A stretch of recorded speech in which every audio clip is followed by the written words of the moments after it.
Ladies and gentlemen, Jevon, welcome to the Global Chamber. Come on in.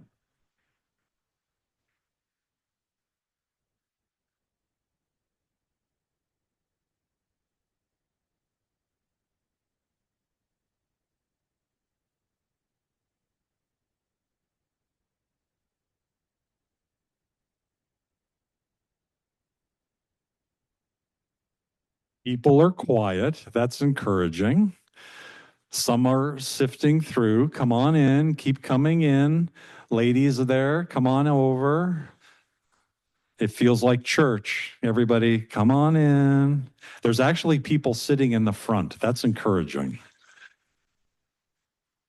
Come on in. Disconnect from the lobby. Come on in and mingle. We're friendly, global, and unstoppable. Welcome. Fantastic. Wow. What was that impressive? Ladies and gentlemen, something big is happening. It's not just the name of that viral post that blew up the internet last week. Something big is happening. How many people have read that post? Something big is happening. Seriously? That's all? Something big? How many of you have heard about the post, something big is happening? A few more. Oh, okay. So the students, you guys need to watch the news occasionally and get into social media.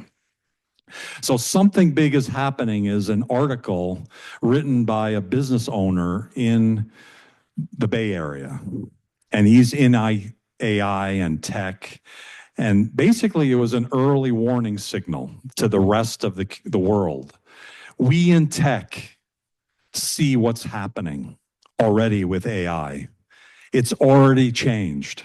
And he analogized about COVID. Remember with COVID, is like, is this real? Like, what's going on? Another chicken flu, and then weeks have passed, and then finally it hit. And when did we really actually get it in our heads that this happened? It was weeks or months later, and years now later that something changed. His point is, this is so much bigger than COVID that forget about it. AI is here. So I did take that article and sent it to my son-in-law, who just raised $20 million for a tech startup. He's smarter than anybody that I know, a really brilliant guy. And I said, what do you think? And his point was, well, it's not exactly right in terms of some of the details, but fundamentally it's true. And tomorrow, everybody in my company is going to be on Claude. AI is here, global is here, semiconductor is here. And so when I say something big is happening, AI is happening, semiconductor is happening and driving it. Semiconductor used to be a very cyclic business. And for those of us that have been involved with it for decades, I can tell you, when the good times were on, it was amazing. When it was bad times, it was terrible. So cyclic. No more. It's AI's driving that. If you haven't read the book Chip Wars, you should. It's an amazing history of global interdependence of a market segment that just blows you away when you're a global business person, or if you're just a business person. Definitely read that, but get ready for the future because something big is happening with AI, and Arizona is the beneficiary. So we have some great things happening. Jevon Hodge, could you come over here? Jevon Hodge is an extraordinary global leader. He's on our Global Chamber Phoenix Advisory Board, and he's also now looking at some of the Global Chamber overall changes that are happening. Thank you for all your support. We're going to introduce Senator Kelly here. You know a little bit about him. Could you kind of kick things off for us and let us know what we should be thinking about, and then we'll hear from Senator Kelly. There we go. Well, first off, ladies and gentlemen, please give Doug a round of applause and the Global Chamber team, who has done an absolutely remarkable job in bringing us together and serving as the conduit, the connector, and the collective tissue here in the Valley and around the globe for all of their leadership. My name is Jevin Hodge. I have the honor to serve on the Phoenix Global Advisory Council for the Global Chamber of Commerce and the president and founder of the Amplified Global Impact Group. We're connecting problem havers or problem solvers all across the world. In addition to that, I've served as a state representative in this community, among other things. But today, you will be hearing from Senator Kelly. Senator Kelly has been on the forefront around bringing public investment here and private investment here to the great state of Arizona, the largest investment of its kind. The TSMC investment here in the great state of Arizona is unlike anything that we've ever witnessed, seen in this country. And what this means is ample amount of opportunities for people like you and me and everyone that is in this room and watching online. So here's what I am here to do. Senator Kelly, you're going to hear his remarks. You'll see me bouncing around throughout the session today and tomorrow. And what I want you to do is I want you to think about 4 questions that come and provide your feedback to me, because I'm going to take it over to Senator Kelly's office so that we can serve as the collective tissue here from the Global Chamber. So number 1, here's what I want you to think about. What is the biggest barrier preventing your organization from engaging in the semiconductor supply chain today? Think about that. Let me know. Send me an email or send Doug an email. We're going to get this back over to the senator's office. Number 2, what specific support from the federal, state, or industry leaders would excel your readiness?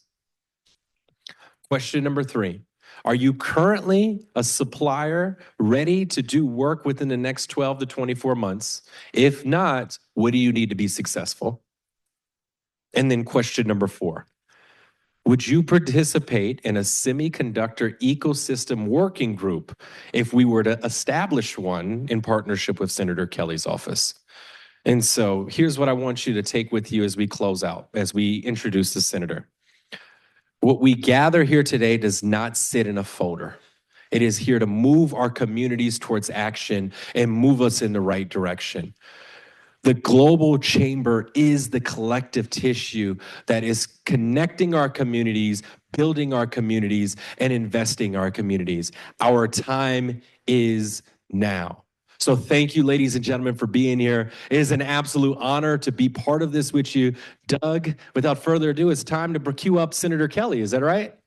There we go. Wonderful. Thank you, everybody. Hey, everybody. I'm Senator Mark Kelly, and I want to thank you for being here at Global Chamber's 5th Semiconductor Summit, and welcome to Arizona.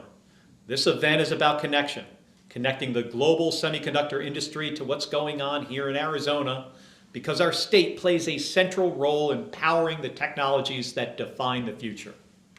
Arizona has become one of the most important semiconductor hubs in the country. But success in this industry isn't just about building fabs. It's about building a full, resilient supply chain, one that creates opportunities for companies of all sizes and strengthens our economic and national security. That's why this summit matters. Arizona is already home to companies that play critical roles in semiconductor manufacturing, from advanced materials and precision tools to design, packaging, testing, and logistics. And with global leaders like TSMC continuing to expand their presence here, the opportunity to grow that ecosystem has never been greater. Here in Arizona, we're committed to supporting the growth of companies of all sizes throughout the semiconductor supply chain. In Arizona, local leaders at the city, county, state, and federal level are all working together to help strengthen our local semiconductor industry and make sure everyone benefits. That means improving access to information and creating stronger partnerships that help local businesses become suppliers and collaborators. Because when Arizona companies succeed in this industry, It strengthens our workforce, supports small and mid-sized businesses, and fosters innovation here at home. We've seen what can happen when supply chains become too concentrated overseas. It creates economic risks, national security challenges, and vulnerabilities that can affect everything from consumer technology to defense systems. That's one of the reasons I worked to negotiate and pass the CHIPS and Science Act to bring semiconductor manufacturing and supply chains back to the United States. But that was only part of the solution. We need strong local suppliers, strong workforce pipelines, and strong partnerships between global manufacturers and Arizona businesses. That's what makes gatherings like this so important. They create the connections that allow companies to grow here in Arizona and get the tools they need to compete globally. Arizona has a long history of semiconductor innovation, and today we're helping lead the next generation of advanced manufacturing. By working together, we can make sure Arizona companies are not just participants in the global semiconductor supply chain, but leaders in it. So thank you for being part of this effort, and thank you for helping strengthen Arizona's role in powering the technologies of the future. And I hope you have a productive summit.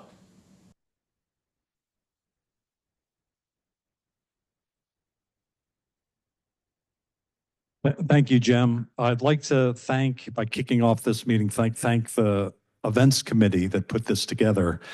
Ban Faris, if you would come up. Eduardo Gonzalez, Shane Jacobs of Safeguard Global, Mary Rabago, Dalal Abduni, Alma Fuentes, Marco Garcia Acosta, and Fernando Garcia. Thank you very much. Thank you all. Could you introduce the concept that you brought to us with the international students so everybody is aware, and also just a greeting? Yes. Hello, everyone. My name is Ban Faris. I'm the Associate Director for Global Career Initiative at ASU. And we have a great, amazing students who agreed to join us and shadow some of the leaders and learn more about the semiconductor, and also for you to learn about international students. And if there is any chance for future, we can meet and just, talk about the easiest process to hire international students. Thank you.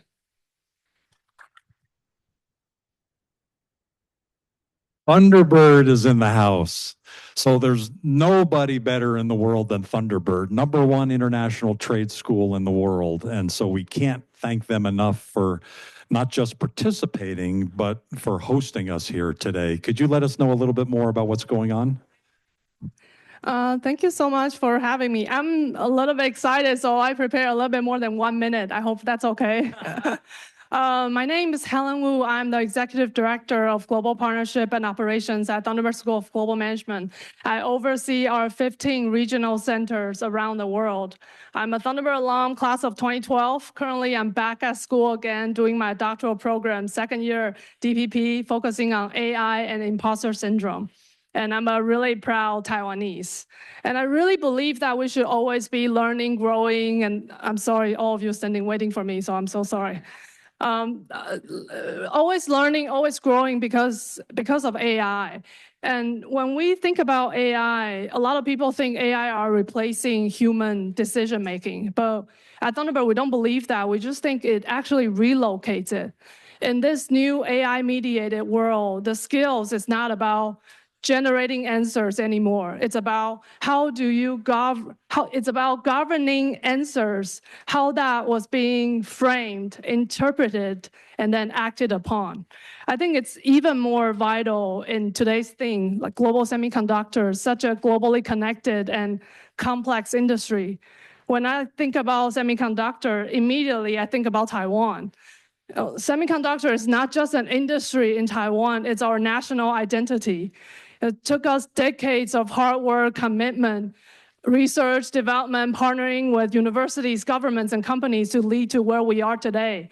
And now we are seeing the ecosystem being expanded to Arizona right now. TSMC being here is not just about one company, like Senator just mentioned. It's the entire network, supply chain, all the suppliers, logistics, partnering with policymakers, all the different talent.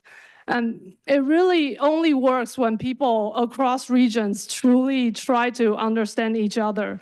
And you can feel that connection go beyond business. You'll see a lot of new Taiwanese restaurants, a lot of boba shops. Fun fact, I don't know if you know, boba actually is invented in Taichung, Taiwan.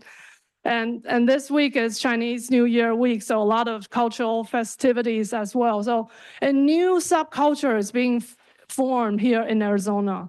And I will say this, the real sign of supply chain success, I don't think it's just chips creation. It's about finding authentic Taiwanese restaurant in Arizona. I think it's just the culture, I really think it's just the beginning. For American companies to succeed in this global supply chain, I truly believe they all need to be more connected with the Taiwanese community, right? Truly understand how trust is formed, real listening, true partnership, and that is what creates resilience in global supply chain. I know, I'm almost done. This is where Thunderbird and ASU come in. Fulton School of Engineering has world-class technical engineering talent. But at Thunderbird here, we have world-class culturally minded, globally minded management talent that are ready to join you, ready to serve. And our faculty members are very interested in doing research with you. Executive education team would love to provide professional development trainings for your employees as well. And students, a lot of students here, global, multilingual, ready to join your companies. I'm so grateful we get to see so many career opportunities being created here in Arizona. And I really think the growth is real. We have extraordinary talent here across Thunderbird and ASU. So if you're hiring, please let us know. A lot of people there, I think they're ready to network with you. My final point, I promise. Across Thunderbird and ASU, we really are integrating AI into all of our curriculum, all of our classes. So it's not just a trend because everyone is doing it. It really is a responsibility the school and the faculty really need to teach students. How do you work with AI?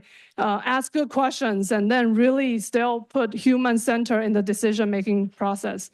Anyway, so we're just so serious about connecting with all of you, and I'm so grateful you're all at our global headquarters today. Thank you, Doug. Always have such great programming for us, and I'm so excited to see you all here. Thank you so much.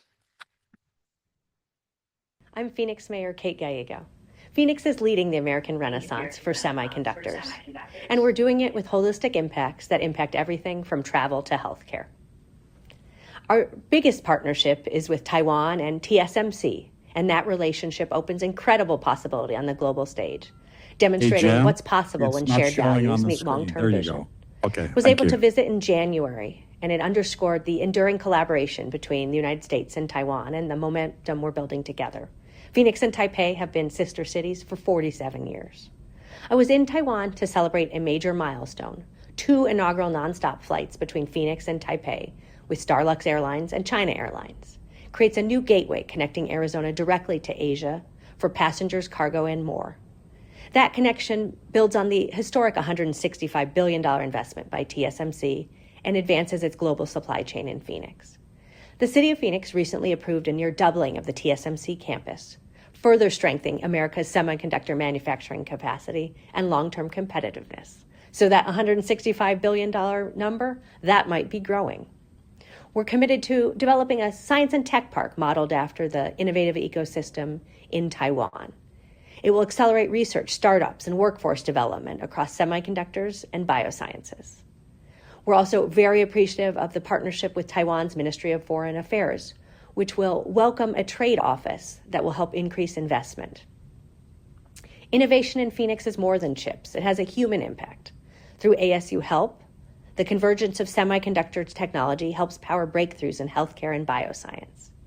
With leaders like Honeywell Aerospace, Phoenix is helping to shape the future of advanced air mobility, supporting technologies such as eVTOL aircraft, autonomous systems, and drones that will transform logistics and transportation. These industries, manufacturing and healthcare, grew from historic roots that brought many of the first settlers to our city. Research, innovation, and resilience now advance new discoveries and breakthrough technologies for the future. As mayor, I'm excited for the future that will deliver economic security, prosperity, and innovation for our community, Proud that Phoenix is leading the way. Thanks for being part of this great moment in our city's history.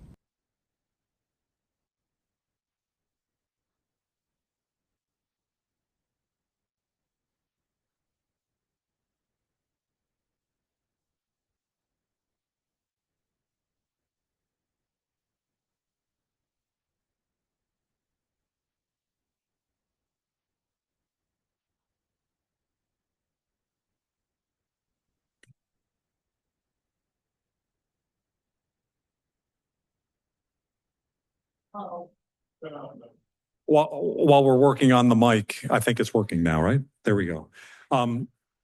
One of the really exciting things for me for Phoenix has been Mayor Gallego.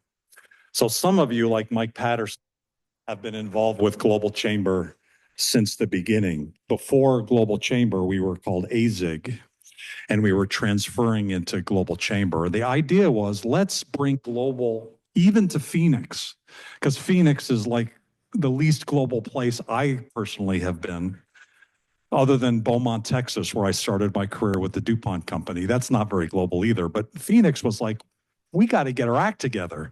So whenever Mayor Gallego ran, we had her and her opponent debate international strategy if they became mayor.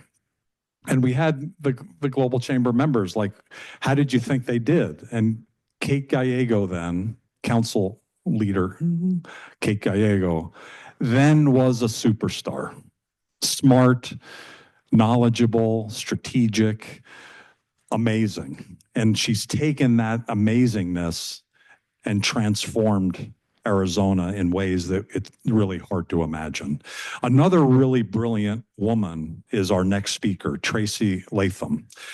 Tracy, and I'm a chemical engineer, and I spent my career in Asia and doing manufacturing and selling products and things like that.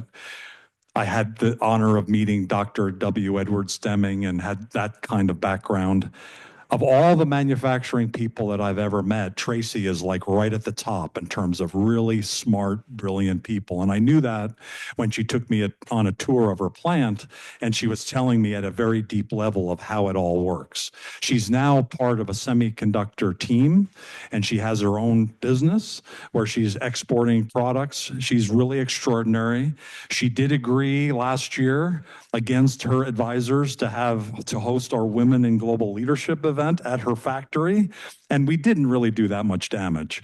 And she did agree to have us back, and I'm joking about that. It's a New York humor. We did no damage, but she impressed us so much with how smart she is and how connected she is. She's definitely somebody who's an award-winning manufacturer, a prize of Phoenix, Arizona, and the world. Tracy Latham, could you come up and let us know a little bit more about getting into the semiconductor supply chain, which she's great at?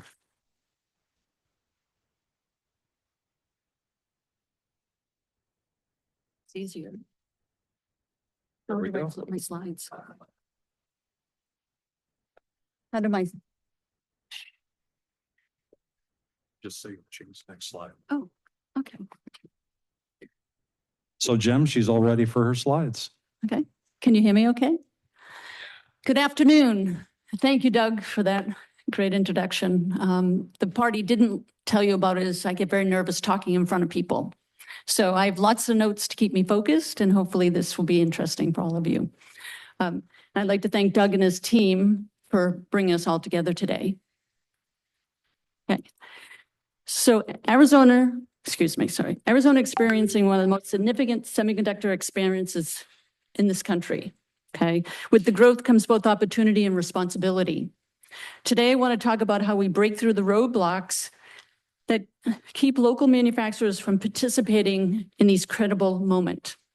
How do we open doors, connect resources, and empower both global companies and local suppliers to thrive in this ecosystem? Next slide. Okay.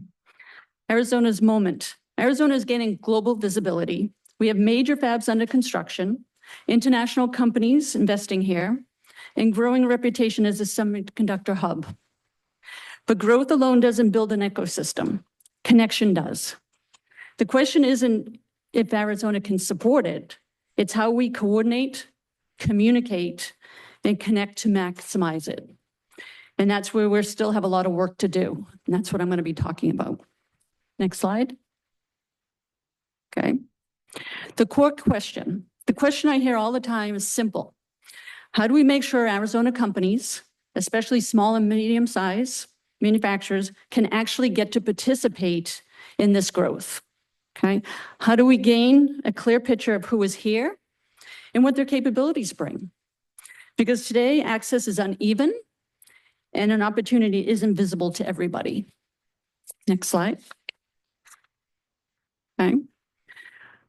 Let's acknowledge the roadblocks honestly, but constructively. First, access is uneven. Many suppliers only hear about opportunities through personal networks. They're not really connected. You may not even know the project exists. Second, we don't have a centralized, up-to-date way to see Arizona's manufacturers, who they are, what they do, what their capabilities are. If a new company arrives and asks, who can do this locally? How do we answer that question? Okay, and finally, once major agreements are signed, the economic development teams move on to the next project. It's not intentional. It's simple, the pace of global expansion, but it leaves a gap.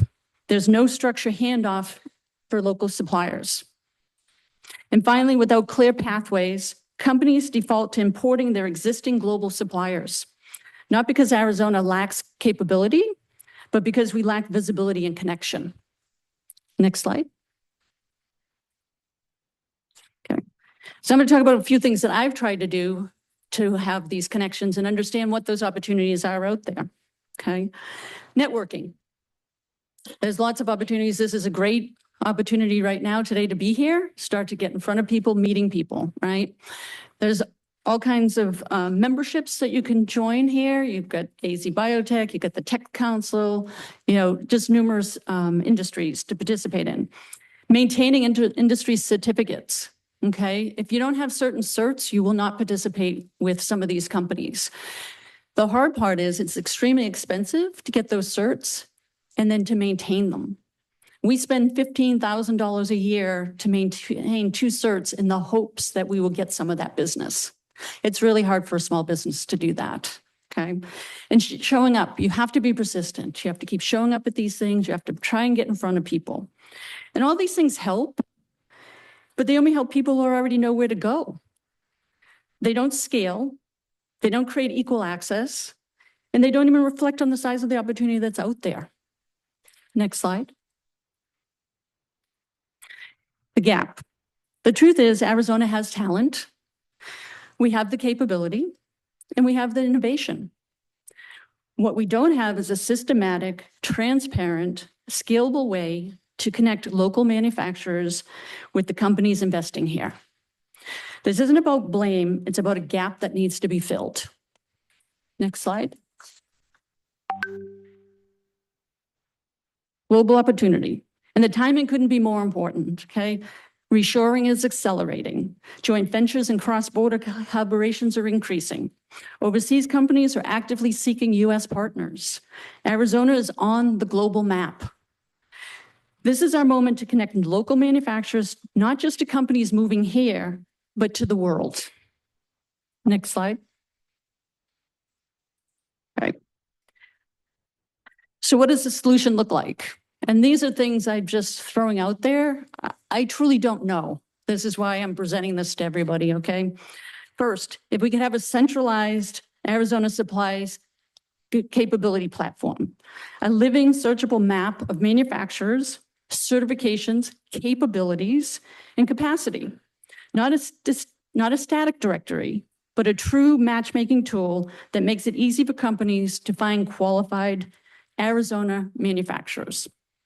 Second, structured onboarding for incoming companies. Every new company entering Arizona should receive a guided introduction to local suppliers, capability maps, pre-vetted lists, and supplier engagement events so that we can plug into the ecosystem from day one. Third, local first. right? The engagement mindset. It's not a mandate, it's a simple step. Before importing suppliers, take a clear look to see who's locally here in Arizona that could support you. Fourth, cross-organizational coalition. Chambers, manufacturing groups, economic development teams, universities, workforce organizations working together instead of silos, creating one unified system of support. And fifth, incentives that reward local sourcing. Companies get all kinds of incentives to move here, okay?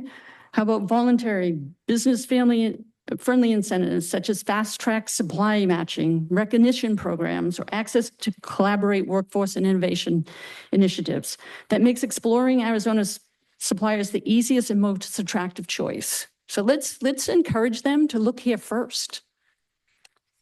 Next slide.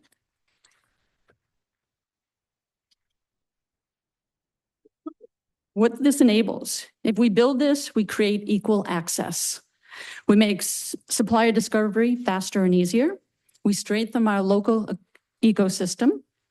And we build supply chains that are more resilient, more diverse, and more reflective of Arizona's capabilities. Next slide. The ask. So here's my ask, especially to large companies in the room and online. Arizona's small, medium manufacturers are not asking for special treatment. We are asking for visibility. We're asking for access. We're asking for a seat at the table. Let us compete. Let us show you what we can do. Next slide. Arizona is becoming a global semiconductor powerhouse, but growth isn't just about building fabs, it's about building ecosystems. If we want Arizona to lead, we must create clear, equitable pathways for every company, large or small, to participate in this transformation. This is our moment. Let's build a connected, inclusive, resilient Arizona supply chain together. Thank you. Thank you, Tracy. It's very human nature to be local. You know, we love our family, we love our friends and our neighbors. We have to be local. If we weren't local and cognizant of all things around us, we'd be run over crossing the street. You have to be aware. It's hard to be global. It's hard to think beyond. And when you're in the corporate world, it's really hard because you're kind of out of touch, out of mind. You need to be by the water cooler and kind of rubbing elbows with people. But to be global is hard. And part of it is crossing the silos that Tracy talked about. We all have our piece of it. And so how do you figure out what's going on? And that's what Global Chamber is all about, is we're every industry, every place in the world, and not siloed. We need to be siloed, but we also need to be together. And Tracy, totally support what you're doing. If you could, I think Eduardo and Alma, could you come up? Actually, Marcos, where's Marcos? There we go. And sorry, Eduardo's on the Zoom call, and Alma is here. Could you explain your attempt at breaking down silos, getting information into people's hands? Because some of the folks in the audience already have your initial report on the semiconductor industry, and you were the one that created at the beginning, and Marcos is the subject matter expert. So could you guys talk a little bit about it? Alma, you started it, so what would you like to say about it? Hi, good afternoon. My name is Alma Fuentes. I started my own logistics consulting business last year with 30 years of experience, and I've noticed the boom in the semiconductor industry here in Arizona. And so I'm excited to see it more grow more. And so we created this report to show the history of how it started in, I think, 1949, and how all these companies have started to come into Arizona. And I am from Mexico, but because I'm so close to Sonora, Arizona is my home, and I love living here. And I worked with Intel was my customer at one point in Israel, and so I got to see very close the semiconductor industry, how it developed here in Arizona and in Israel. and seeing how we have new investors and all these people coming, what Tracy was saying, we do need to have a more robust platform where we can see more of the people and more investors and people know more about what Arizona is about. So I'm hoping we can develop that. That's a good opportunity. Absolutely. Thank you. And my name is Marcos. I'm also Eduardo. I have both names. So both of them showed up today in here. Garcia Cosa and a bunch of other things. Just don't call me late for dinner. And I'm also an Intel alumni, but I went to the dark side of the force, and now I'm a business attorney. I've been doing that for over 10 years, and I work with the small, medium-sized technology companies, especially people that want to establish presence here in the United States. I help them with everything they need. And one of the things that we were proposing, and the document that you saw, it's an attempt to that, is if you don't have a lot of, you don't wake up every day and figure out how to do the position on for a chip, obviously, but you were going to be here in this crowd, so we wanted to make sure that you had at least some peanut butter information about how it is that we are here right now.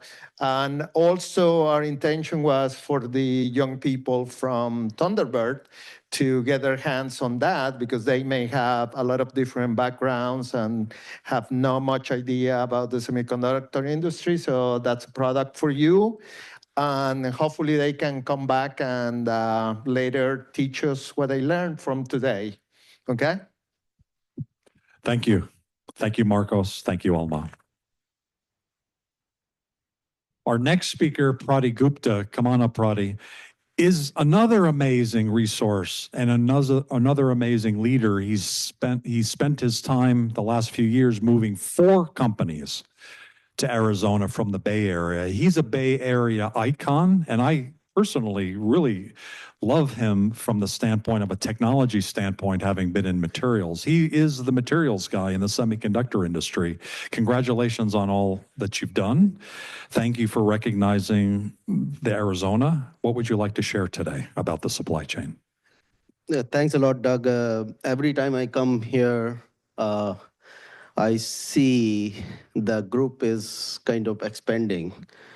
And now how many chapters are there? 6 or 5. Wow. So what a tremendous job, Doug and Global Chamber, to bring together the industry, people from political class, leaders, students, everyone together, and not only in Arizona, but everywhere else. I have a presentation.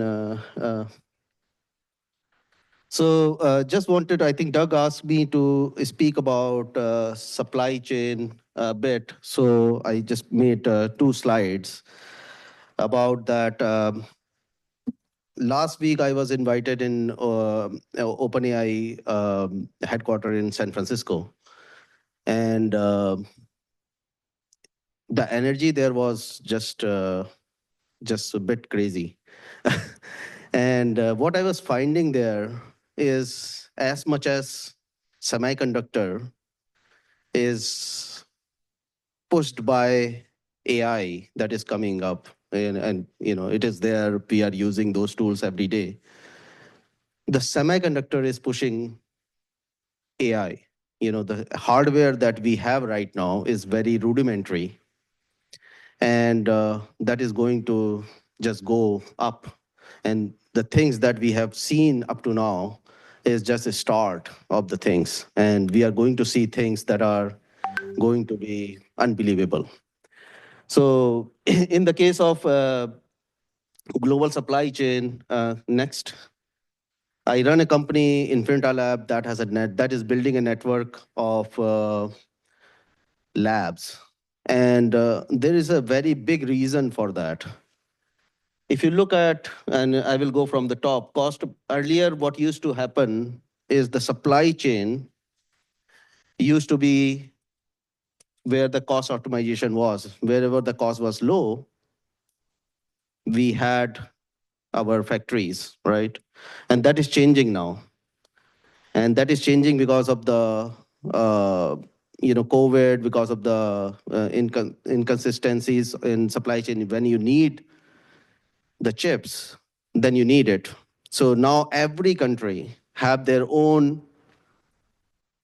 regional semiconductor chain. So they need to have these semiconductor companies regionally. So now if you look at India, look at Southeast Asia, look at Europe, you look at everywhere. I mean, US has reshoring of things.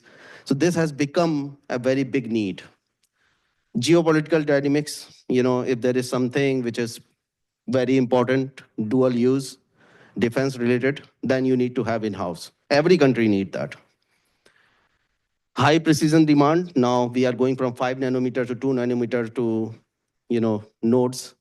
So precision is so important that close collaboration has become a thing. So again, that is basically you need, in every single country, you need their own supply, supply of chips. And then faster validation loop. So everything is also becoming local. So now you will say that, okay, hey, we are speaking, I'm speaking at a global event, global chamber event, and I'm talking about local. So it is actually, if you think about it, it is not local. It is basically local global. It is the whole supply chain is becoming very local, at the same time very global. It is basically democratization of supply chain. There's a lot more work, and the network wise, it is becoming very, very dense.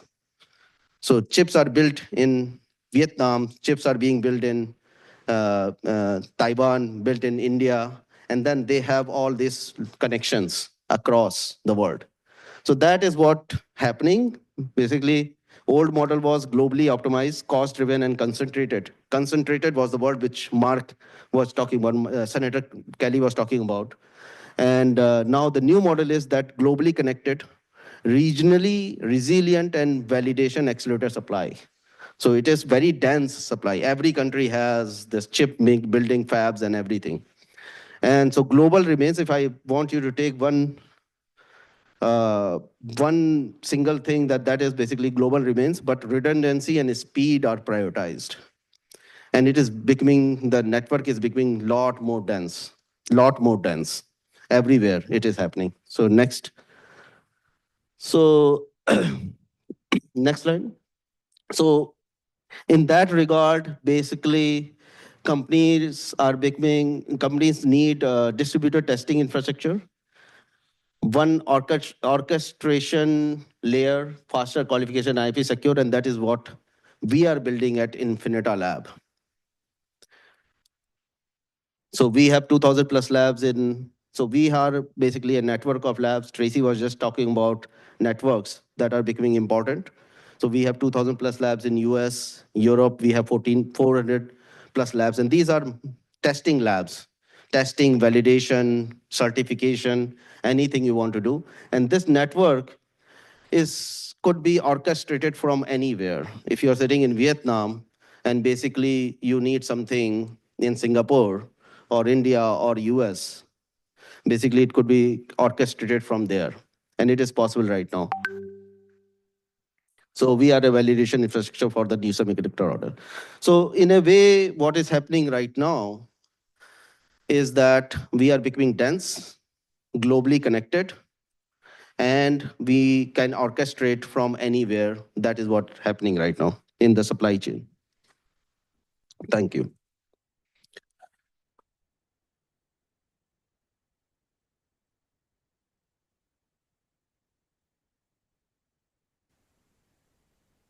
Hi, this is Doug Brunke. I'm with Angela Creedon, the Director of Intel, Arizona and New Mexico State and Local Government Relations. We have a couple questions for Angela, and she's kindly agreed to share more about Intel and you as a supplier, how to engage and engage effectively. Angela, thank you for joining us today. Happy to be here. Thanks so much for having me. It's our pleasure, and I know you're very busy and you're flying back and forth between Arizona and DC. It's a busy time, isn't it? It's a very busy time, and I guess that's a good thing. That's what happens when you're growing. Could you let us know at first what's the latest with Intel, and what should the supply chain know about how the company's doing and maybe some of the growth priorities for the firm right now? We're really excited here in Intel, Arizona. I'll back up and tell you a little bit about our history. So we have 45 years in Arizona. We sit on 2 sites in Chandler, Arizona, which one is located off of Chandler Boulevard, and the other one we call our Ocotillo campus. At our Chandler campus, we primarily focus on advanced packaging, R&D work. And at our Ocotillo campus, we focus on our manufacturing, our fabrication plants. So we actually have 6 fabs on that site. We sit on about 700 acres there. We have 6 fabs, they're all titled 12, 22, 32, 42, 52, and 62, with 52 being our latest and 62 that's sitting as a warm shell. And what that really means for our suppliers is as we garner more customers in our Intel foundry, 62 then will be filled based on customer demand. 52 is already running our latest and greatest process node, 18A, as we started ramping that up earlier this year, and we're very excited about the progress there.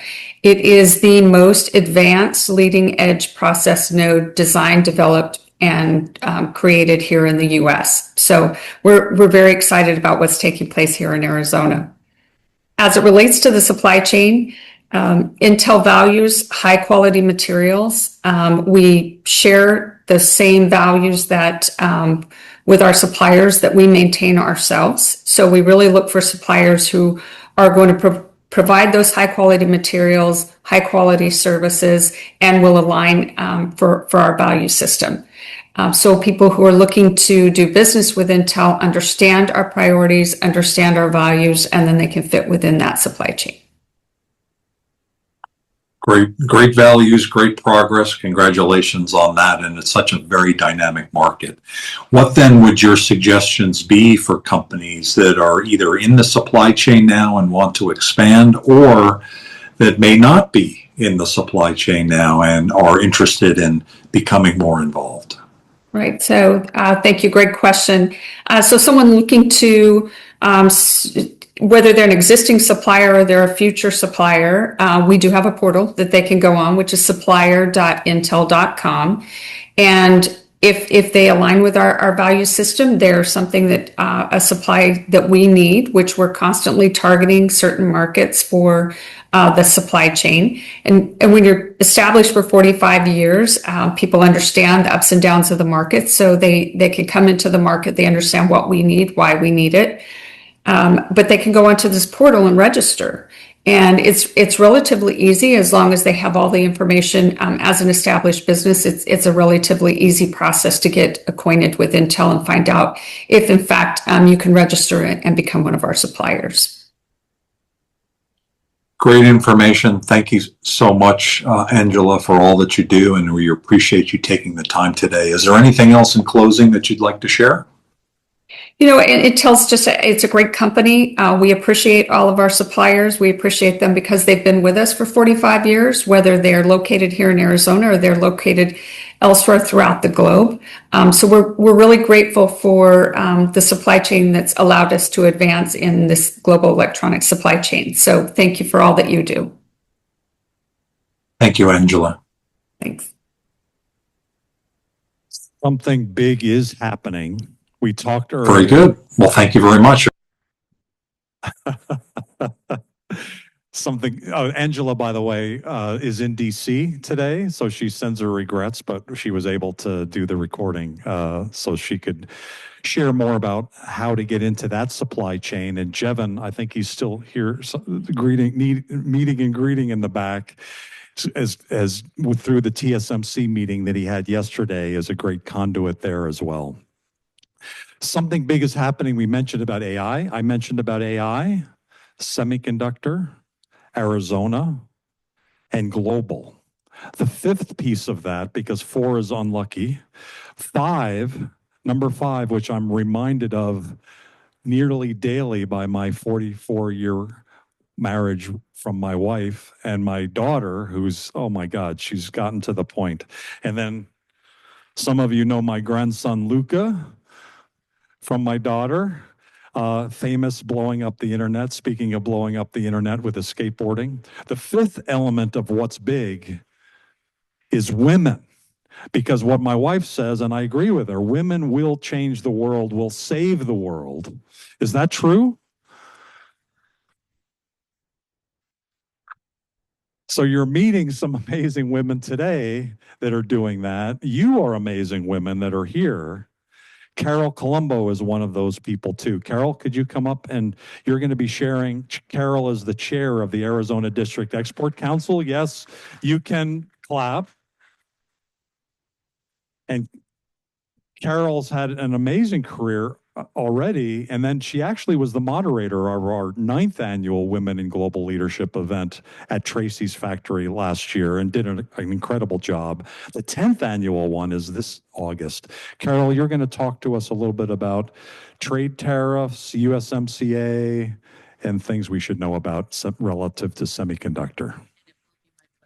Fantastic. Carol Colombo.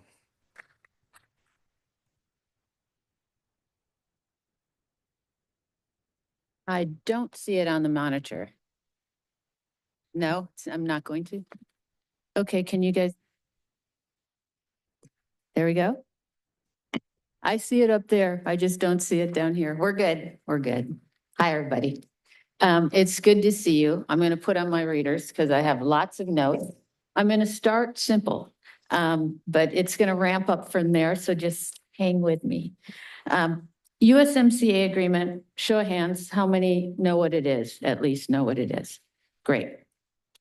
The starting simple is the USMCA is a trilateral trade agreement between the US, Mexico, and Canada. The purpose of it is to lower tariff and non-tariff barriers across North America, and by doing so, to increase global competitiveness in that area, right? That's the simple thing. There's 3 countries. We're up for renewal of that agreement now. So renewal happens on July 1st. It's a big deal, the renewal, and it's a little bit up in the air. Both Mexico and Canada have signaled very clearly their desire to, renew the agreement. The wild card at this point in time is the U.S. The U.S. has not committed yet to that renewal. So before I get into the renewal, I want to talk a minute about tariffs because it's all about lowering tariffs, right? That's what a trade agreement does. Anyone willing to venture a guess about what the worldwide average tariff rate was from the US for US imports worldwide at the beginning of 2025? Go for it. 3, did you say? 2.5, you're so close. In April of 2025, Liberation Day, the president announced reciprocal tariffs, and basically those tariffs were assessed based on whether or not the country in question had a trade deficit. Now, according to the Yale Budget Lab, tariffs in the United States right now, that average worldwide tariff is at 16.9%. That's a 700% increase in 10 months. That's a crazy rate of increase. It's the highest U.S. tariffs since 1932. And notably, the U.S. Federal Reserve just completed a study, and the results of that study were that 90+% of those tariffs are paid by American companies and American consumers. And that's important to keep in your head. The USMCA actually shields Mexico and Canada from those reciprocal tariffs, which is a great thing, but it doesn't protect them from Section 232 tariffs on things like steel and aluminum and copper, and of course, semiconductors as most recently. So if you'd advance the slide. So what are Section 232 tariffs? These are tariffs that are authorized by the President of the United States on imports that are deemed to be a threat to U.S. national security. So now we're going into a period where semiconductors are going to be subject to these tariffs. The U.S. initiated a two-phase tariff reduction strategy under 232. The first phase was announced in the middle of January. And if you are subject to this phase, you already know it. It imposed a 25% tariff on a very, very narrow category of computer chips. These are advanced chips, think NVIDIA. And there's a lot of exemptions available to U.S. end users because the U.S. Department of Commerce was very careful to not interrupt the development of the U.S. semiconductor industry. So in this first phase, things don't look too bad, and they serve a reasonable purpose. But the administration is now preparing for a much more expansive phase two of this strategy. It's going to include significant tariffs on more types of chips. So the scope is going to get broader, and it's also going to cover chip manufacturing equipment and derivatives. Phase two has important negotiation deadlines. In April and in July of 2026, there are some milestones where USTR and the Department of Commerce are going to report back to the president, and the president's going to determine, based on their counsel, what to do with respect to these new round of tariffs. The central feature of this phase two is what is referred to as a tariffs for investment model. So what's happening is that in this period that started in January and actually started for some countries much earlier, they are negotiating these Section 232 tariffs based on how much money is that country going to bring in to build domestic capacity in the United States, and then providing offsets against that for those countries that are doing substantive investment. There's been a recent trade agreement that's been signed with Taiwan. It's a good marker for what this looks like going forward. If you're interested, since this isn't my topic today, if you're interested, happy to follow up with questions, but watch here. This is going to be important to your industry. Advance the slide, please.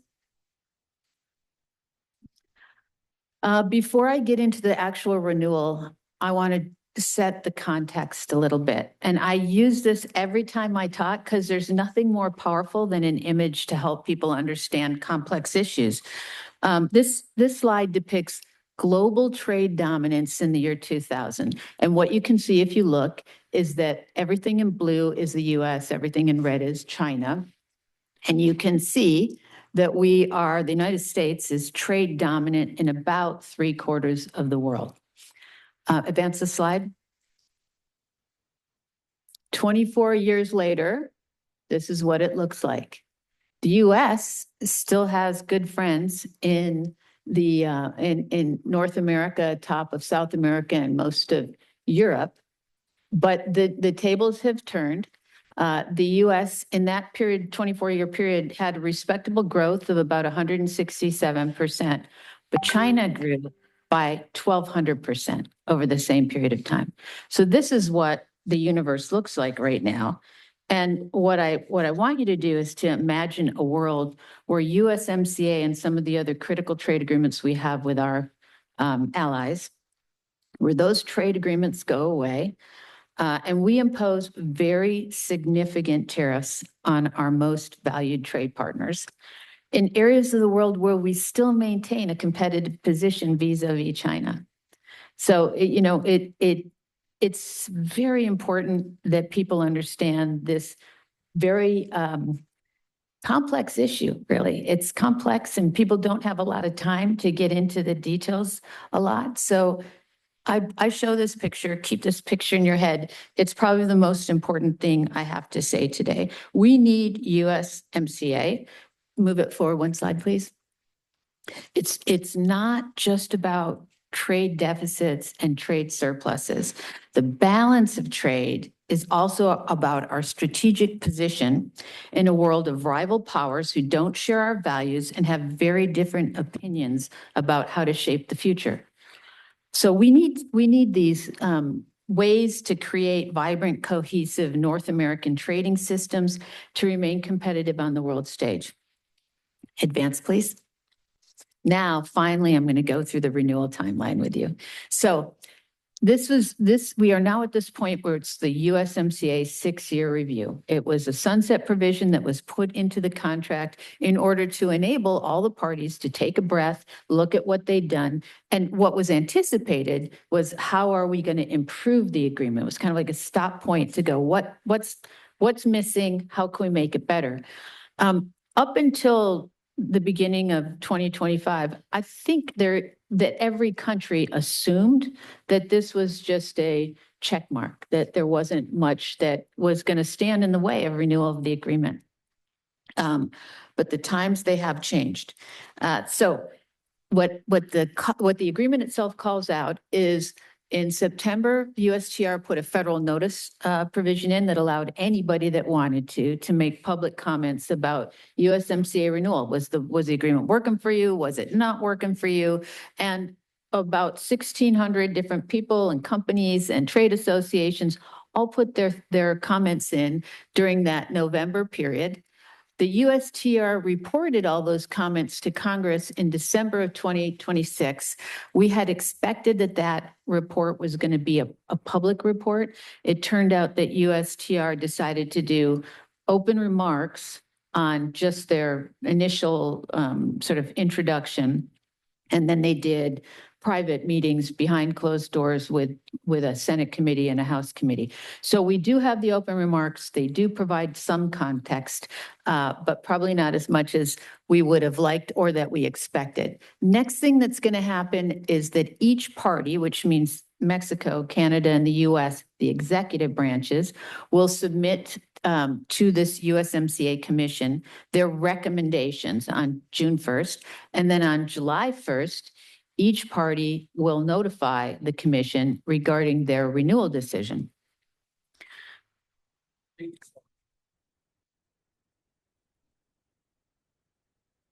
Yes, you're right. You're right. Thank you for that. I didn't have a lot of time to look this one over, so we'll fix it. There are basically 3 possible outcomes. The first is that, and this first one, anybody can do it at any time. At the bottom, it says withdrawal. Any country can step away from the agreement at any time that they want. Another option is on the 31st, all 3 countries signal in writing that they want to renew the agreement. Check mark, we move on for another 16 years. But the third option, the middle one, is that at least one country chooses not to renew. And if that happens, basically the agreement goes into a state of limbo. It stays in place, but we've created uncertainty. And we repeat the review process annually. So we'll go through this whole drill again in 2027. If we go into a holding pattern, it will extend this period of uncertainty, will have a chilling effect on long-term capital investments in our region. And basically, this is an outcome that serves no one. So the bottom line is, as we stand here today, the future of USMCA is in what I call a quantum state, meaning that every option is possible and no one knows with certainty which option is going to emerge victorious. Go ahead and advance it. Whoops, I think we over advanced. We back up 2? No. Back up 2, 3 now? Back up? Huh. Well, that's interesting because we're missing 2 slides. And they're pretty information dense, but let me just give you the high level of it. USTR's report in December was the part that we could see, identified many structural specific issues from a bilateral basis with Mexico and Canada across a range of issues, and structural issues that crossed all three countries. So they'd be trilateral negotiations on those that are all a laundry list of things that will take quite some time to get through. Recognize that Mexico and Canada have been actively pursuing the resolution of many, many issues for months and months now. Everybody's been making good progress, but this list is intimidating.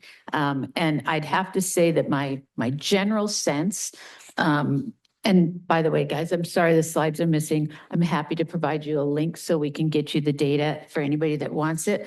But the most important thing is if that list is in fact the list that has to get pulled together in this limited period of time, then I'm still hopeful, but I'm not super confident that we're going to get to a renewal in the timeframe provided without business owners. Oh, awesome. There they are.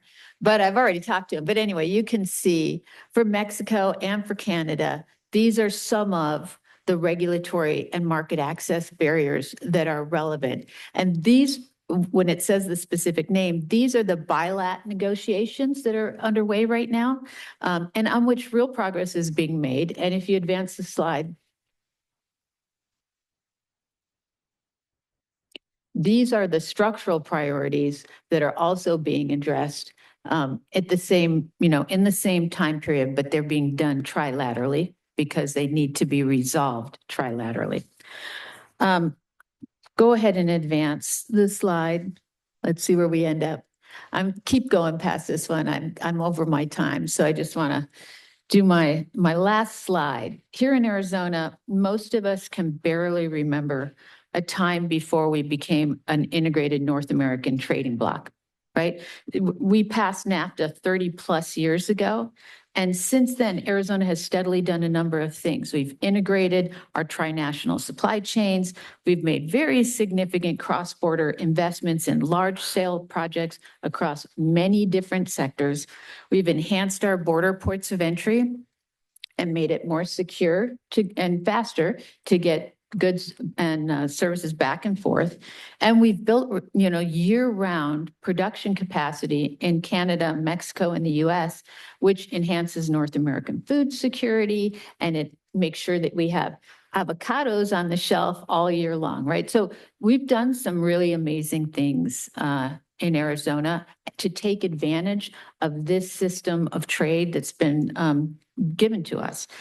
It's now almost impossible to imagine this region without the benefits of USMCA. And for Arizona, really, it's more than just a trade agreement. It's an economic partnership with three geographically contiguous democracies. And that's really important to remember because we now live in a world, well, we've probably been living in this world for a long time, but where non-aligned actors manipulate and undercut open markets. And the best way for us to compete globally and to enhance our national security is to deepen integration among trusted partners. Build capacity at home, for sure, it's important, but also to build capacity with our closest allies and create strong incentives for keeping that trade inside North America playing by the rules. From Arizona's vantage point, USMCA renewal is about preserving and strengthening a platform that underpins our jobs, our communities, and our ability to grow. If it's important to you, like it's important to me, then it would be a good idea to start contacting your representatives, to put in letters, because this is a decision made by the executive branch. We did a public comment period, but now it's still about how do we influence our legislators to influence the administration to make sure that we don't, that we take the best possible next step relative to North America. Personally, I think there's all sorts of opportunities for North American exceptionalism that we aren't even talking about because we're so mired down in the renewal conversation that we aren't talking about the big things that we should be, that could really enhance the region. but we'll get there. And I stay hopeful, but I do ask that if it's an issue that's important to you, that you use your voice. Thank you. Thank you. Standing ovation for the great information, and hopefully that's helpful for you. We have 18 minutes before we start the next networking session, so we're going to go speedy. Mike, could you come up? Mike Patterson, I was thinking of him today because on the Uber ride down here today, he said, "Are you a lawyer?" And I wasn't insulted because I can't be insulted. I'm from New York and I just kind of have a view of the world that way. And I know an amazing attorney. Mike Patterson, I don't think there's a better one. Sorry. He's amazing, smart, intelligent. He has a mariachi band. This is a guy that helps companies and just an extraordinary person. Could you spend maybe 2 minutes and just do a quickie so that we can finish up by 4? All right. You know why they bury us lawyers 30 feet down? Because deep down, we're really good people. Hey, well, I'm from Spencer Payne Law Firm. We love to help semiconductor supply chain companies. We do all the AI and the cyber and the labor and employment and all the other things as well. But what I've seen some stumble is in government contracts. There's a lot of the money that's flowing in this area is in the government contract area. And there's a part of each one of those contracts as a supplier or going upline or downline that has a paragraph with 45 numbers in it that are flow-through numbers from every contract. If you're supplying above or you're supplying below, and you are saying, yes, I'm in compliance with all those numbers, and you have no idea what those are, particularly if you are if you're inbound foreign company, we'd like to help you know that those are appropriate and take a look at those for you. So that's a stumble point. Our labor and employment issue, our whole world of labor and employment is pretty foreign to those who are inbound to our state as well as to our country. So I'd be happy to help you on that. And Carol, that was wonderful. I'm part of the District Export Council, and there are numbers of you in the room that work under Carol. She had this amazing conference on the USMCA, and all of the reps came from Washington, from Canada, and from Mexico together, and she lined them all up and said, we're all going to vote for this, right? Yeah, we'll see. Thank you, Mike. Thank you. Is there a vote for that? Is that how it works? Okay.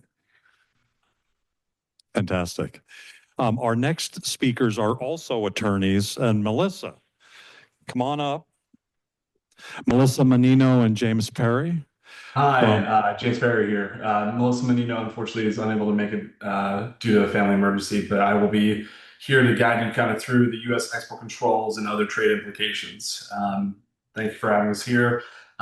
So I'm an associate here in the Houston office of Baker Hostetler. My practice predominantly focuses on global export controls, sanctions, mitigation, so forth, and particularly for those in the semiconductor industry.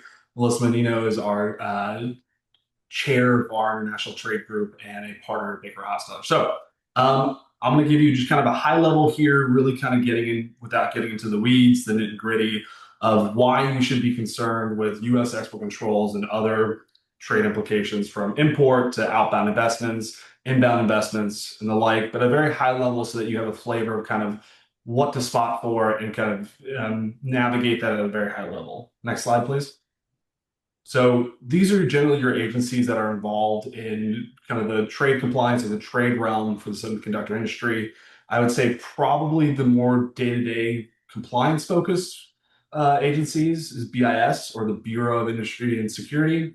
On the outbound side, meaning exports of U.S. origin wafers, software, etc.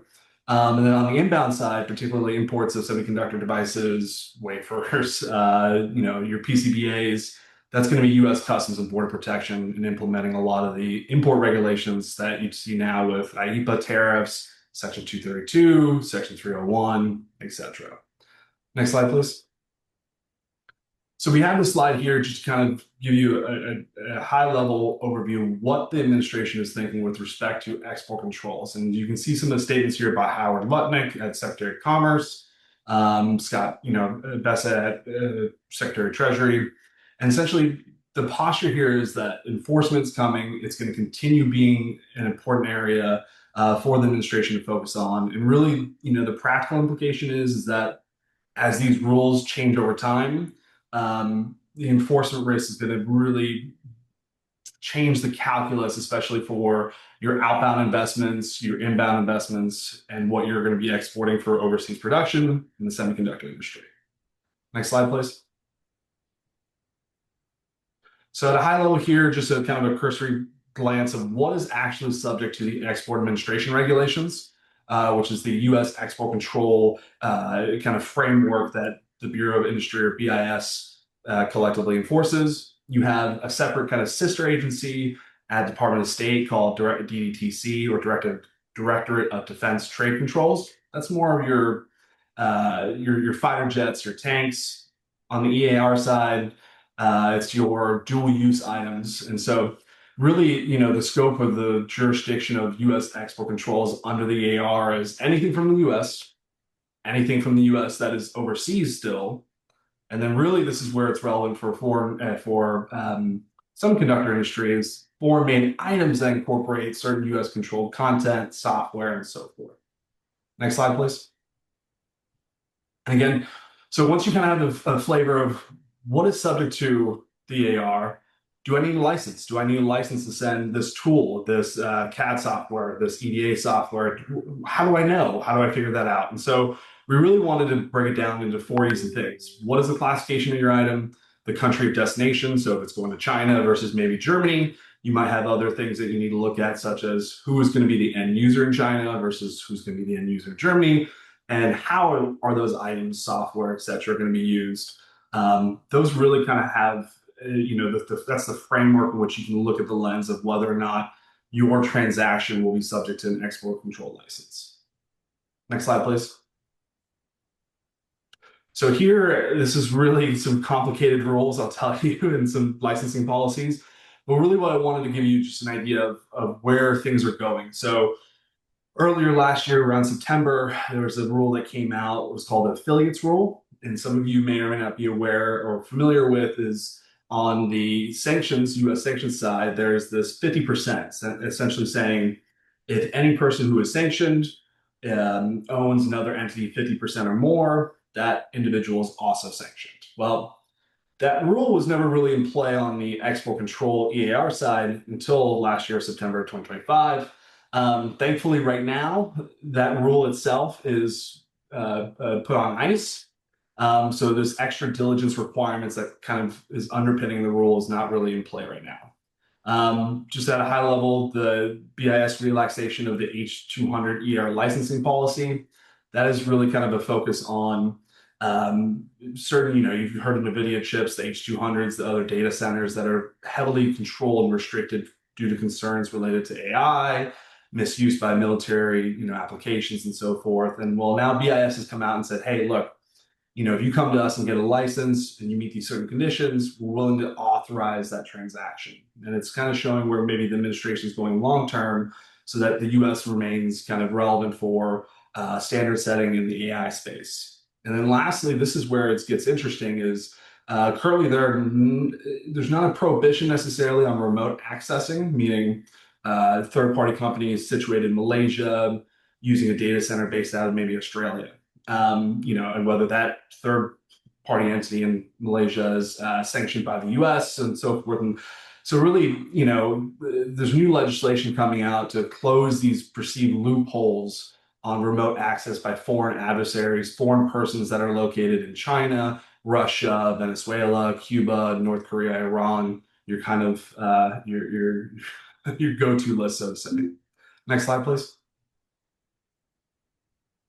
On the U.S. import side, I think Carol did a great job of kind of hitting some of the Section 232 issues. So I'm going to hit on the IEEPA and kind of the trade work and trade deals and trade frameworks that you're seeing. So IEEPA tariffs right now are before the Supreme Court, and the question is whether or not the executive or Trump has the authority under the relevant statute to impose tariffs as a national security apparatus. No decision has been rendered yet, but I will note that a lot of the products that are falling under the semiconductor, I would say, classification code, so things that are classified under the U.S. Import Code 85, Chapter 85, Chapter 87, and so forth, are generally exempt from the IEEPA, so it's not as big of a concern. The Section 232 tariffs on semiconductors, again, more of a concern given that phase 2 is slowly coming up in April. Right now has a limited kind of bleeding effect, right? Because a lot of the items that are actually subject to under the current 232 regime, it's like 3 codes. So really, if your product is classified outside of those 3 codes, you're not going to get levied with the 25%.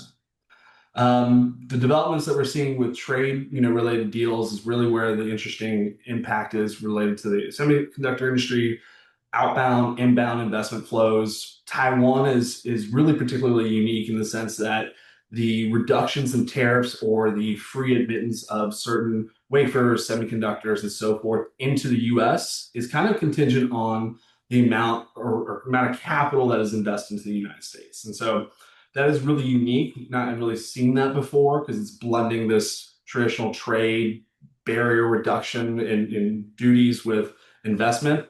And what you traditionally have seen more often is the one with South Korea, Japan, where it's essentially the U.S. saying, we are going to reduce some of these tariffs in exchange for more market access. Next slide, please. So as I mentioned earlier, there's kind of this outbound nexus. And so right now, the scope is restricted to U.S. persons who are making an investment into certain covered sectors. There can be prohibited transactions, notifiable transactions. The semiconductor industry, whether it's packaging downstream with the OSATs or whether it's more at the wafer fabrication level, there are defined terms that would require a U.S. person who is making an investment overseas to either notify the government or be completely restricted from engaging in that investment. A recent part of legislation that came out called the COINS Act is kind of embedded within the National Defense Authorization Act, is changing the landscape to cover more semiconductor investments and to also cover supercomputing and AI right now. A lot Is of anybody those good at lip reading? AI is not covered. But next slide, please. There's our contact information. I wanted to try to wrap it up as quick as possible, but thank you all for having us here. And again, sorry for Melissa not being able to join. And hope everyone has a good one. Thank you.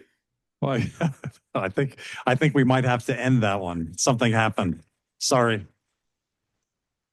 Thank you, James. We'll make sure that we capture whatever he had there at the end.